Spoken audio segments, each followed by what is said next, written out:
Welcome back to the channel, ladies and gentlemen. I hope you have a terrific day ahead of you. And welcome back to those of you who I have not seen in my first video. I hope you had a magnificent and restful break. For those of you who showed any support on my first video back from the summer break, I'm greatly appreciative. Whether it was a subscribe, a like, or you even just watched it and you enjoyed it, that's more than enough. And I'm very grateful for that. And thank you very much. Today, I have a video which I'm actually really excited to produce for yourselves because I saw some comments under my last video and on X about doing a video about Bench Boost 1, and I just didn't feel like I knew enough about the strategy to make a video on it so early on. But I decided to do some digging, and I came up with a few things which I actually really like and I thought made for an interesting video, especially in the way it's structured. Naturally, it's very early days, so this plan and my insights will certainly develop, but I think this is a magnificent starting point to start a discussion, and then we can go from there and really see whether the bench boost game week 1 is optimal and all the knock-on effects as such. In the title, you will also have seen that this video includes a bit of wildcard and free hit strategy. I look forward to discussing that because I really do think that it's one big puzzle as opposed to many different little ones in terms of what we need to solve. So that's that. For those of you who have not subscribed already, which is quite a few of you, thousands of you who are watching, I would greatly appreciate if you just go and click the button below. It would take 1 second. I know for so many of you, it's not something you realize, but go and press that button below. I'd be very appreciative. And equally, if we could get this video to 300 likes at least, that's also magnificent. I shall see you in the comment section, but for now, let's get into the video. So this video has 4 primary sections. The first being Bench Boost Game Week 1, positives. The second being the cons to that strategy. The third being how the chip strategy, specifically the wildcard and free hit, is incorporated and entangled into this. And then lastly, the Bench Boost 1 draft, of course. Let's start with the positives. In particular, the depth to your squad and what that allows for. And in particular, it allows you to potentially stack transfers in an earlier stage where others may not. As an example, let's just say that your back 5 has a lot of depth to it, which it probably will, as you won't have any 4.0s in your squad, and you probably look to have some of the better 4.5s that you're going to bench boost. That would only make sense. As such, even if one of your starting defenders gets injured or loses their place or goes on a bad run, you've got enough depth and you have enough quality in that back line to probably keep going and keep that transfer for an opportunity down the line.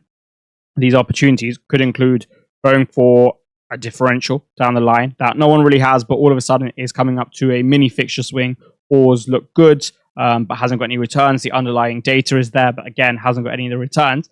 And your increased amount of transfers essentially allow you a little bit more flexibility and ability to be aggressive and capitalize on these opportunities down the line. It's not a certainty because I gave you the example of a stacked defense and using the other defenders you have to essentially fill those gaps. But particularly in the midfield and forward departments, what I think often happens is there's this new trend and it happens quite violently. I'll give you an example. A couple of seasons ago, Kane blanks game week 1, Haaland rocks up to West Ham Stadium and scores a brace. All of a sudden, by the Sunday morning or the Monday morning, he'd already gone up in price and Kane had already gone down. So you'll still probably have to react to these type of moves in the midfield and forward department. Last year, we've obviously got Nkunku as one of the standouts. Barco as well, but he's not a midfielder or attacker, so you shouldn't have too much of an issue there. If you just get it right, however, or close to right, maybe with your increased depth, you only have to use 1. You can stack the transfers, and then down the line, whenever that may be, even after you've wildcarded, you can then use those transfers in a more aggressive way to maximize your upside. And I certainly think that's an opportunity. Another thing is, if you're able to stack these transfers and not use them to put out fires or essentially catch the bandwagon that you didn't get on has gone really well, then you will be able to also move that money from your defense into your starting 11, those transfers. So that, I think, is a certain positive to the bench boost, aside from obviously the points you're going to get in game week 1 as well, very much in combination with these 2 variables. The second thing is you're almost playing 2 chips at once, which is something you really don't see in FPL. Even if you're using the triple captain, right? It's very likely that when you're going to use your triple captain down the line in the season, you are almost definitely going to have your number 1 choice for that week. Whereas with the bench boost, it's very difficult, especially when we get to blank and double game week season, to always have an optimized squad. However, given you're starting with a fresh slate, it's much easier for you to get an optimized squad for Game Week 1, and whatever players you want, you can pretty much get. Yes, you'll probably have to make one sacrifice. So, for example, maybe no Palmer, maybe no Isak, and then you just have Salah and more of the cheaper assets. Aside from that, every other position I think can be more optimized for this bench boost squad, which I think is a unique, very unique opportunity, because usually more of the engaged managers, such as myself and yourself, don't go for this strategy in Game Week 1, because we usually only have one bench boost to play and use that for a double game week. And then lastly, depending on how you interpret the fixtures, it could give you a more optimal wildcard down the line. Say someone else is to take a different strategy, right? They are looking to wildcard Game Week 10, and I'm purely using that as an example, and then bench boost straight after, right? Optimizing their squad for it. But all of a sudden, now, to get out of this, they've got to use their transfers, and they've not got a wildcard to bail them out. Whereas using it straight away and having a wildcard after means you can always bail out your squad if it gets in a sticky situation, which can't really happen as well if you are to use it later on the line, pretty much anywhere from Game Week 2 onwards. So these are all things to consider. And of course, with the wildcard, it depends on how you interpret the fixtures down the line. So for example, if you don't see any weeks which are particularly bench boostable, makes Game Week 1 even better, and vice versa. But we'll come to the wildcard shortly. And now we can move on to the cons. Now we have the cons that I see to the bench boost in Game Week 1. And first up, information, and primarily the lack of it. If you were to bench boost in Game Week 2, you would have so much more information than you would in Game Week 1. And we see this every single season, right? We learn so much from what we see in Game Week 1. And then we learn even more by Game Week 3, and even more by Game Week 4. And eventually, the Premier League settles at some point, and the development and the rate of change slows down. But by that point, we've learned so much, and things look completely different, and it looks like a completely different game. By doing it in Game Week 1, all you really have are the seasons gone by and preseason. Now, I think preseason can be misleading. We've seen that with, let's just take the perfect example of Nkunku versus Palmer last year. Think about how many of us use preseason and what we'd seen in the past to essentially predict that he could cover him, and we all know how that turned out. And it's not just that example. There's many of that type. Maybe not to the same extent. There's many of that type in the past. My issue also, in terms of leaning on seasons gone by, is that what I would say the rate of change in the Premier League is increasing year on year on year on year through the influx of money and the projects just becoming more and more attractive. So, for example, right, look at Sunderland. Look at how well they've recruited this season. They're a team that's coming up to the Premier League. 2-3 seasons ago, this never would have happened, right?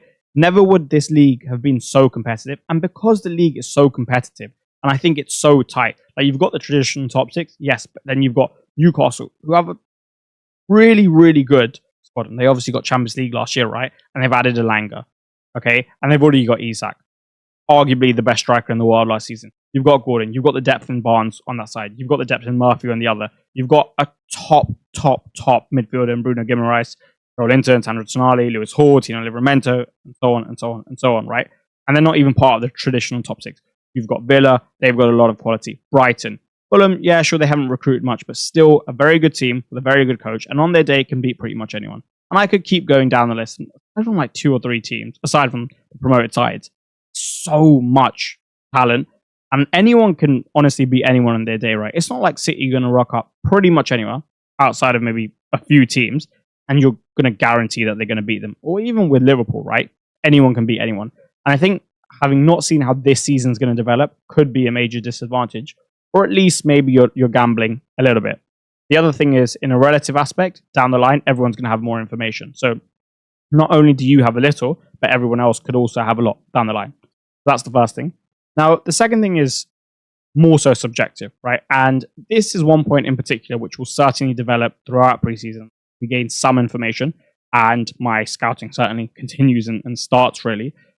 But I'm not particularly interested at the moment in the fixtures and matchups for those assets which look bench boostable. I'll give you an example. Aaron Wan-Bissaka. I've seen him in a lot of bench boosts. Makes sense. 4.5 million. Maybe plays that wing-back role again. Does it really well. Has a potential for attacking returns. Got them last season. Newly promoted fixture. I get it. But with the acquisitions that Sunderland have had, and now the firepower they've got to an extent, and how I interpret West Ham seasons going with a lack of midfield acquisitions, I personally think they really need a particular physical profile, and probably two very specific physical profiles in that midfield just to bolster it. And without it, I can see them conceding goals on quite a regular basis, especially if they're not to play a back five and use that back four instead. So I don't really like that fixture that much, even if on paper it appears attractive. Fulham, for example, Brighton have them at home, and I've seen a lot of the Brighton stack in the defence. I'm not 100% sure that Fulham won't go there and cause them some problems at least. So that's something else. And that's a lot of the bench boost basically wiped up. Even Everton going away to Leeds. It's on a Monday night. Ellen Road is going to be absolutely bouncing, right? First game back in the league, at home, on Monday night, televised, Sky Sports, under the lights. I think it'll be a really hard game for pretty much anyone to have first up. And Everton also aren't a side you associate with blitzing teams and having that like real firepower that I'm talking like, for example, Liverpool have. So if they go under the cosh a little bit, they go behind early, that could be a challenging game as well, right? So those type of bench boostable fixtures at the moment don't really stand out to me. The next con is I would say your starting 11 won't be optimized. Yeah, of course, you'll have the points from the bench boost in game week 1. But come game week 2, there'll be quite a bit of cash on the bench. Let's just assume a general structure of your fourth and fifth defenders, both being 4.5s, your keeper being a 4.5, and then your eighth attacker, I'll be generous and say he's a 5.5. That means roughly in comparison to a normal structure, you've got about 2 million extra lying there. Million's a lot. That's the difference between a Mohamed Kudus and a Florian Wirtz. A lot. But in my opinion, it's the difference between a Beto, who might not even start through Barry's acquisition, and Solanke, right, who is at the moment a crowd favourite. So that's something to consider. And wildcard.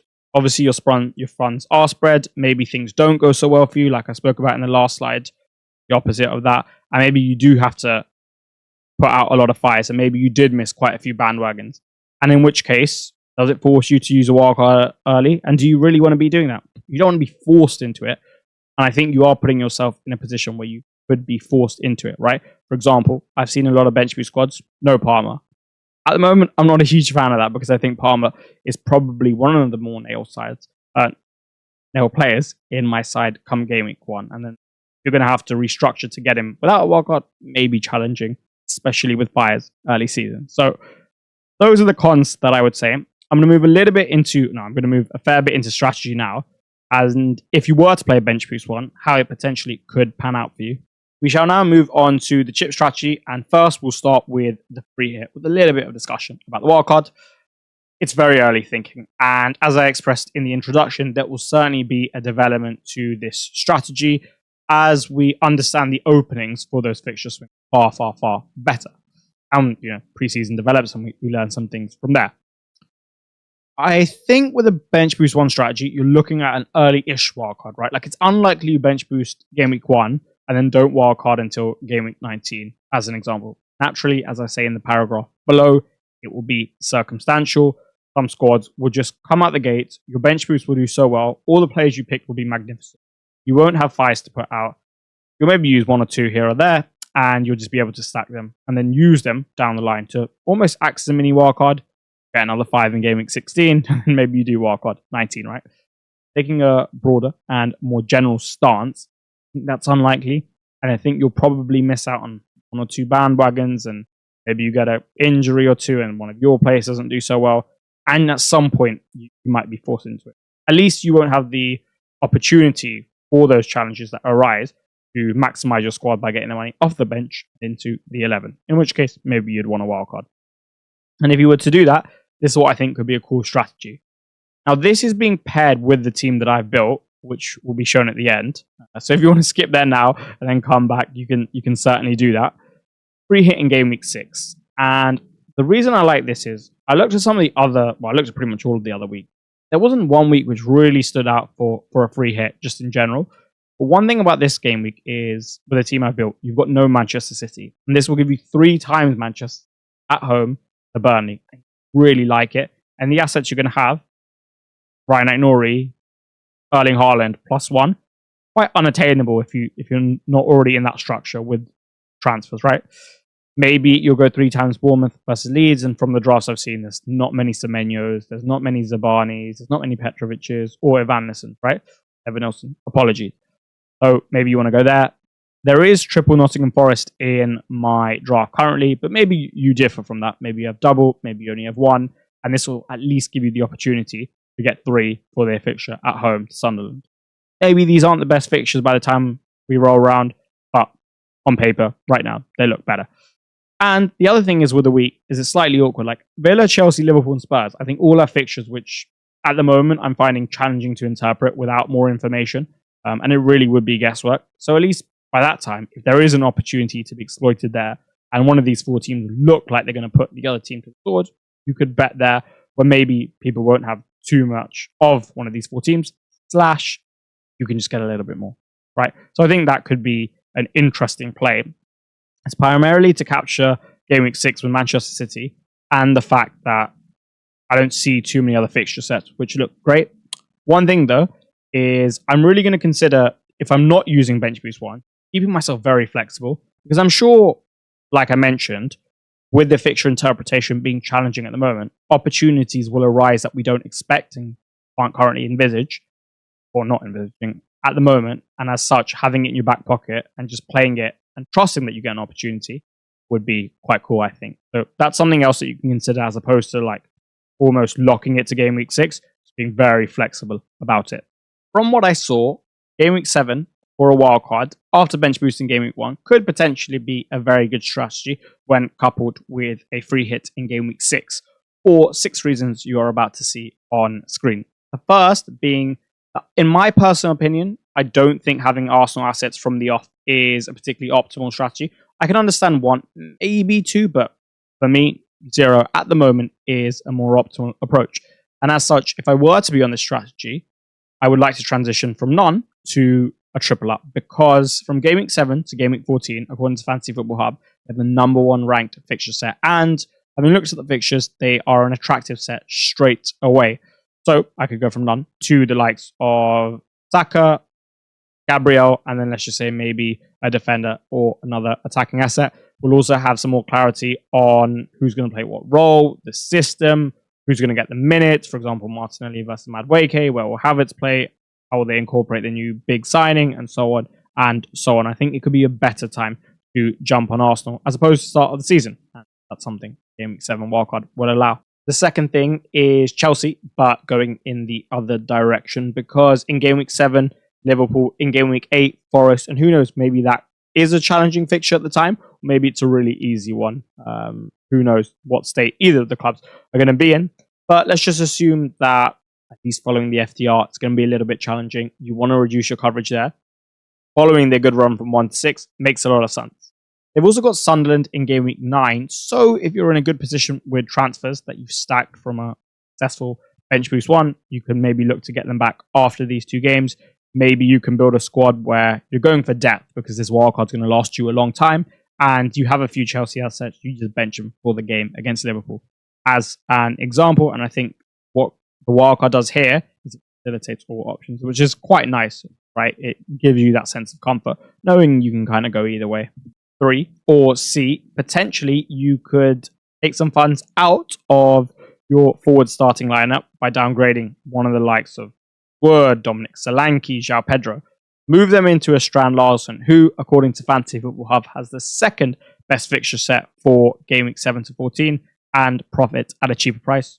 And you could move the funds elsewhere. That's something that the Game Week 7 wildcard allows you to do. Not just capture the Arsenal fixture swing, but also the Wolves one. Something about Strand Larsen as well is I was actually very impressed with what I saw last season, and I wouldn't be surprised to see him build on the potential, at least, that we saw then. I do think that losing Ryan Aït-Nouri and Matthias Cunha is a huge blow for him in terms of his supply. So how Vitor Pereira solves that, I'm not sure. And you solve it like for like? No, not really, because they have gone for big fees for a reason, and I doubt Wolves have that spending power. But I'm sure he could find some form of a solution. At least he's a very good coach who impressed last season.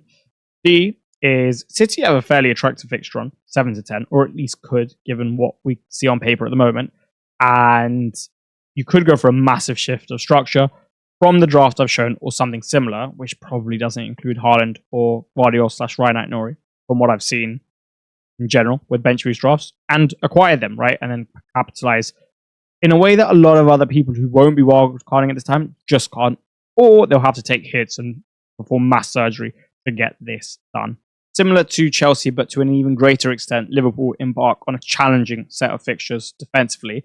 And whether you own Milos Kerkez or Virgil van Dijk, or you roll the dice a little bit with Ibrahim Konate, Connor Bradley, Jeremy Frimpong, I think it'd be a good time to get out. And considering we're probably all going to go quite Liverpool heavy early on, or at least most of us, this would be a good way to get out. And to an even greater extent, you relinquish all of your Nottingham Forest assets. The whole point of this Game Week 7 window is that it coincided with a very attractive fixture swing, or at least an attractive fixture swing. I will repeat my previous comment and we'll have it as an attractive fixture swing.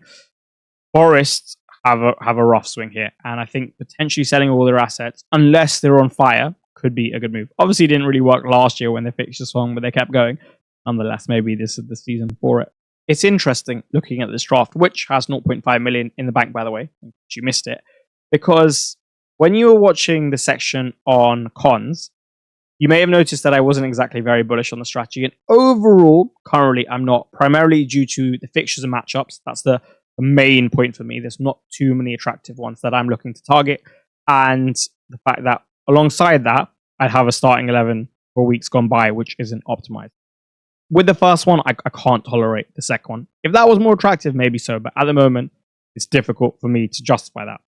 Saying that, and why it's interesting, I actually think the squad here, in my opinion at least, and I did make what I think is the best bench boost one squad, actually looks quite good. So the plan here is to bench boost Kinski on the assumption he starts, and if not, there's 0.5 in the bank to upgrade to an Areola, let's say, because he has Sunderland away. You'd bench boost him. You'd probably bench boost Ola Aina and De Cooper, I guess, alongside Carlos Baliba. Now, Baliba's here because no one in the 5 to 6 category stood out to me. And I was mainly looking at defensive contributions / being inspired by a friend. I'm sure someone will emerge in that category, and all of a sudden that position will look a little bit more attractive, at least. Overall, I think that's a pretty good bench boost, right, for Game Week 1. Could it be better? Yes, but it could be a lot worse than that. So I don't mind that. Then going forward, in terms of defense, I really like the Forest defense. You've got a double up that I'd play pretty much every week. Milos Kerkez, I really like him. And then essentially you get that third fixture for the defenders out of the other three. I don't like De Cooper's 3 to 5. I don't like Wan-Bissaka's 2 to 4. So I guess you'd play De Cooper maybe 2, Wan-Bissaka 5, and then 3 and 4. You try and get something out of Van der Ven. You try and get some change out there, right? But not too bad. Looking at the attack, however, apart from the Baliba issue, I guess, but he's probably not the worst guy in the world to come in. Not the best, but not the worst.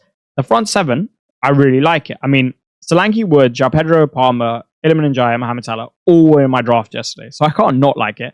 And even if they struggle, especially with the 0.5 in the bank at the moment, got so many exit routes, right? Like so many strikers at 7.5. There aren't many more expensive than that. There's loads of options at 6.5, whether that be a Mohamed Kudus, on the assumption that you don't have triple spurs already, Matthias Tell, whichever one of those guys gets firing, and more, right? They're all available to yourself. So if you are to have any issues, I think you can put them out quite easily with just one free transfer. And then the seventh attacker is Morgan Rogers, who's very, very solid, as we saw last season. And considering Villa have said he's practically unsellable, I think you'll see 90 minutes every game from him again and a good return on output, at least. So, as much as I said I didn't like it from a strategic perspective, the actual team, so maybe not in love with the bench and the defensive matchups, I don't mind it too much. My issue is, for example, like I'm starting Wan-Bissaka, right? I said I'd start him, but I'm not confident that they're going to go there and keep a clean sheet. In fact, I'm not confident they're even going to go there and win full stop, right? I probably wouldn't want to do that personally. The Cooper, again, I spoke about like Fulham potentially causing them some problems, and then I wouldn't really want to bench boost Baliba. I know I said he's a placeholder, but even still, at the moment, I haven't seen anyone attractive enough whereby I would go and bench boost them. And even if someone develops, they're probably not going to have a high enough ceiling that it'd really entice me at that price tag. But overall, I think going forward, it could be a strong team, and it could be a very good strategy. It's just one that's certainly open interpretation at the moment. That is pretty much all I had for the bench boost chip strategy video today. You saw yesterday that Jorginho Ruta was the 15th man added to my squad, and I guess as such it's only somewhat appropriate. He becomes the first player to hit the chopping block this season, following me learning some things which didn't sound overly positive about his prospects in FPL this season. So he probably game week 1 in my squad. If you enjoyed today's video, I would greatly appreciate a like and subscribe to the channel. It would really help me out, and like I said, I'd be very grateful. And at a minimum, I'm sure the good karma will come back in kind. Don't do it for that. Do it out of the kindness of your heart.